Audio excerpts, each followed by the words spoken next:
Mean राशि वालों, ये सप्ताह आपके लिए सफलता वाला लेके आया हुआ है। चारों तरफ से सुख सुविधाएं, खुशियों का योग बनेगा, शुभ समाचार मिलेंगे। दूर दूर से आपको फ़ोन कॉल आ सकते हैं, अच्छे दोस्तों से संपर्क हो सकता है, कहीं की यात्राएं बन सकती हैं, मुफ्त की यात्रा या किसी के द्वारा स्पॉन्सर की गई यात्राओं का योग बनेगा। अच्छे उपहार मिल सकते हैं, अच्छे होटलों में खाना खाने को योग बनता है या दूर देश की यात्रा भी बन सकती है। नए नए लोगों से संपर्क होगा, खास करके महिलाओं के लिए ये सप्ताह आपके लिए बहुत अच्छा होगा।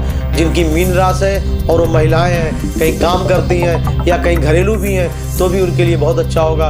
उनको उपहार मिलेगा, मान सम्मान मिलेगा, अच्छे होटलों में खाने का योग है, गहने का भी मिलने का योग है, अच्छे वस्त्र भी मिल सकते हैं उपहार स्वरूप। तो मीन राशि वालों, ये सप्ताह आपके लिए बहुत अच्छा होने वाला है। और आपको हम एक सलाह देना चाहेंगे, आप हरे कलर का कोई उपहार किसी को आप देती हैं तो आपके लिए बहुत अच्छा हो जाएगा। आप हरे रंग की टॉवल इस सप्ताह यूज़ करें, हरे रंग का वस्त्र, हरे रंग के ड्रेस पहनते हैं तो ये सप्ताह आपके लिए बहुत अच्छा होने वाला है। आपके शुभ रंग हैं सफ़ेद, पीला, गुलाबी।